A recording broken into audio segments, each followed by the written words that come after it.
जय श्री राधे। प्रश्नों का निवारण कार्यक्रम में आप सभी का स्वागत है। तो प्रश्नों का निवारण कार्यक्रम में आज हमारे समक्ष जो प्रश्न आया है वो ये है कि भगवान शंकर पर रोली क्यों नहीं चढ़ाई जाती है। तो भगवान शंकर पर रोली ना चढ़ाने के पीछे शिव पुराण में एक कथा का वर्णन दिया गया है, जिसमें लिखा है विदल और उत्पल नाम के दो दैत्य थे और उन विदल और उत्पल दोनों ने परमपिता श्री ब्रह्मा जी महाराज की तपस्या करके उनसे ये वरदान प्राप्त किया कि हम किसी भी पुरुष के द्वारा ना मारे जाएं, हमको कोई पुरुष मार ना पाए। और ब्रह्मा जी ने उनको ये वरदान दे दिया। तो विदल और उत्पल ने पूरी सृष्टि में हाहाकार मचा रखा था, क्योंकि उन्हें कोई पुरुष मार नहीं पाता था, चाहे वो इंद्र हो या फिर शिव हो, कोई भी हो। तो विदल और उत्पल का अभिमान बढ़ता चला गया और वो एक दिन कैलाश पर्वत पर पहुंचे, जहां पर माता पार्वती विराजमान थी। तो माता पार्वती को देख करके विदल और उत्पल के मन में आसक्ति उत्पन्न हुई।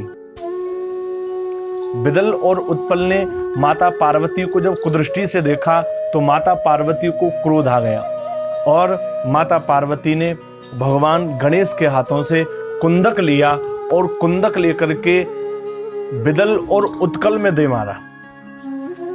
तो वो कुंदक जो गणेश जी के हाथ में उनका अस्त्र रहता है, उस कुंदक को जैसे ही विदल और उत्कल के गले पे जाके लगा, उस कुंदक के द्वारा विदल और उत्कल का संहार माता पार्वती ने किया। लेकिन वो कुंदक इतनी तीव्र गति से गया था, विदल और उत्कल के सिर को काट करके भगवान शंकर के चरण में जाकर के वो लगा। जब भगवान भोलेनाथ के चरणों में वो कुंदक लगा तो कुछ रक्त भगवान शंकर के पैरों में निकल आया। भगवान शंकर के चरणारविंद से रक्त निकला और भगवान शंकर का नाम हो गया कुंदकेश्वर महादेव। इसीलिए भगवान शंकर का एक नाम कुंदकेश्वर भी है, भोलेनाथ, क्योंकि उनके चरण पर कुंदक का प्रहार हुआ।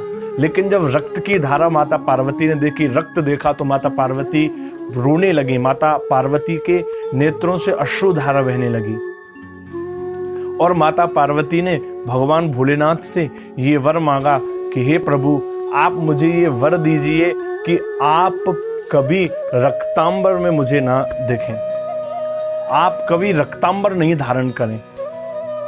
तो भोलेनाथ ने माता पार्वती को ये वर दिया है, उन पर रक्तांबर धारण नहीं कराया जाता।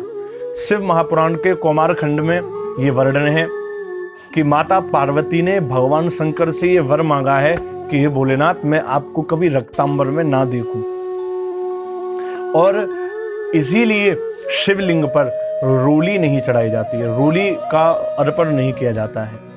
शिवलिंग पर आप अष्टगंध, चंदन, हल्दी चढ़ा सकते हैं, लेकिन शिवलिंग पर रक्तांबर अर्थात लाल कुमकुम रोली चढ़ाना वर्जित कहा गया है।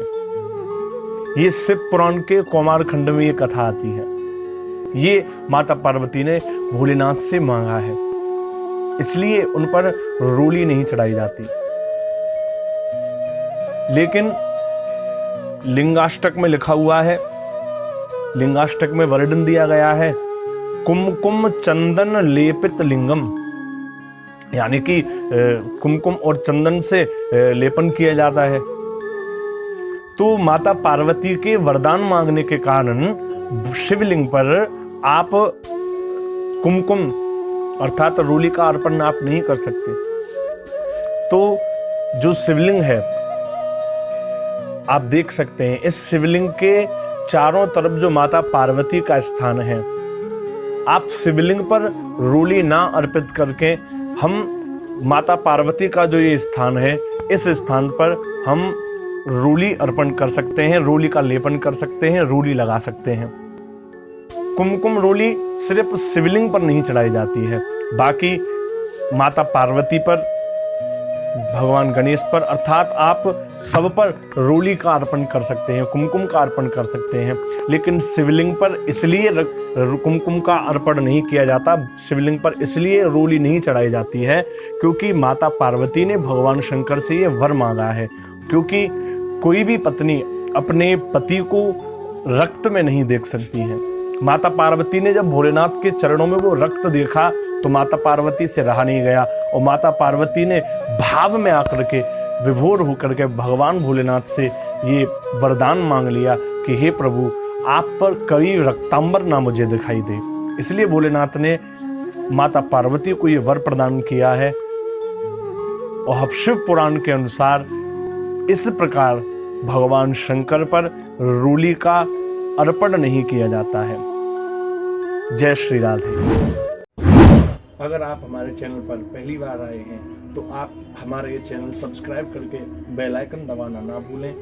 और अगर आपके भी मन में कोई शंका या आध्यात्मिक प्रश्न है तो अपने उस प्रश्न को आप हमारे कमेंट बॉक्स में जा करके लिखें ताकि हम आपके उस प्रश्न का निवारण अपनी आगामी वीडियो में आपको दे सकें। जय श्री राधे।